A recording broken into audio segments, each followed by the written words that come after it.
दूर किसी जंगल में दो चिड़िया भाइयों का परिवार रहता था। अपनी अपनी शादी के बाद वो अलग अलग घर बना लेते हैं, लेकिन अचानक से बड़े भाई की मौत हो जाती है।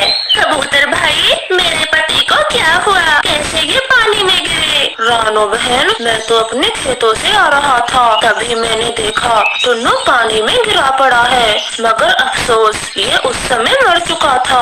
मुझे तो लगता है कल भाई साहब जी ने ज्यादा शराब पी ली और नशे की हालत में कुंडी में गिर गए। रानो भाभी, हम दोनों आपके साथ हैं। आज से खेतों का सारा काम मैं क्या करूँगा।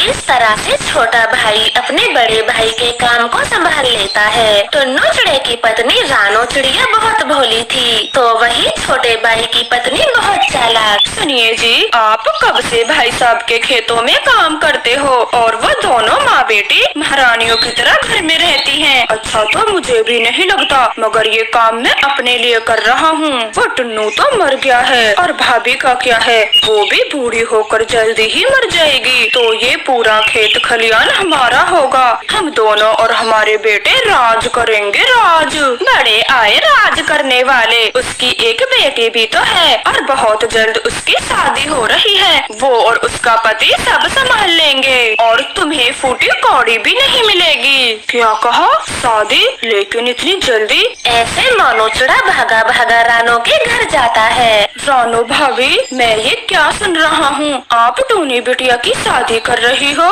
हाँ मोनू, अच्छे परिवार से रिश्ता आया है तो मैंने भी हाँ कर दिया। और तुम कब तक हमारे खेतों का काम करोगे? एक बार शादी हो गई तो टोनी का पति सारा काम संभाल लेगा, फिर तुम्हें भी फुर्सत मिलेगी। लेकिन भाभी, इतनी जल्दी? एक बार मुझे बता तो दिया होता, लड़के पक्षी की मैं पूरी छानबीन कर लेता। अरे मोनू, आप ज्यादा चिंता ना करो, अपनी पड़ोस की गोरी का भी ये रिश्ता करवा रही है और बहुत अच्छे पक्षी है। बस मैं ये शादी जल्द से जल्द करना चाहती हूँ। शादी की बात सुनकर मोनू चिड़ा अंदर ही अंदर जल रहा था। वो अपने घर आ जाता है। पता चल गया, बहुत जल्द उस टोनी की शादी है। तुम बन गए नौकर जो उनके लिए काम करते रहे। अब फूटी कौड़ी भी नहीं मिलेगी हमें। नहीं, मैं ये शादी होने नहीं दूंगा। मैंने इतने सालों से उन खेतों में काम किया है, ऐसे नहीं जाने दूंगा, चाहे मुझे कुछ भी करना पड़े। इस तरह से वो दोनों पति पत्नी योजना बनाते हैं। धीरे धीरे दिन गुजरते गए और टोनी चिड़िया की शादी हो जाती है। बेटा, अब हमारा सब कुछ तुम्हारा है, आप मेरी बेटी टोनी का ख्याल रखना।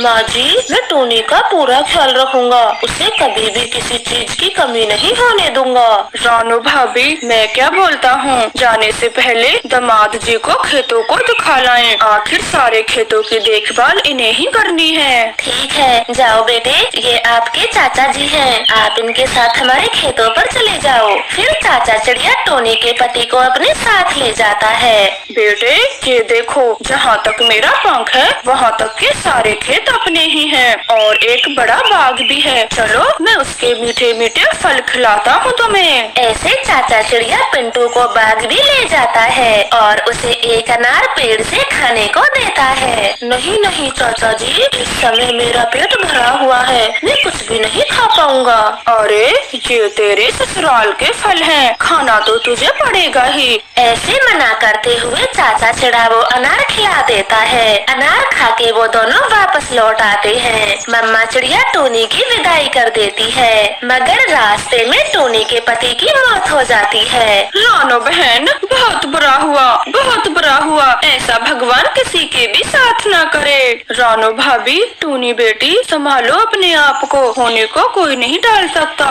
मम्मा चिड़िया और टोनी का तो रो रो कर बुरा हाल था। कुछ दिन बीत जाते हैं। एक दिन गोरी कवि उससे बोलती है, देख रानो, आखिर कब तक बेटी को घर में रखोगी? कोई अच्छा लड़का पक्षी देखकर इसकी दूसरी शादी कर दो। गोरी, पहले पति की विदाई के समय मौत हो गई, ऐसी खबर सुन के कौन मेरी बेटी का हाथ थामेगा? मैं तो डरती हूँ। वो सब तो नियति का खेल है, अब इसमें तुम्हारा क्या दोष?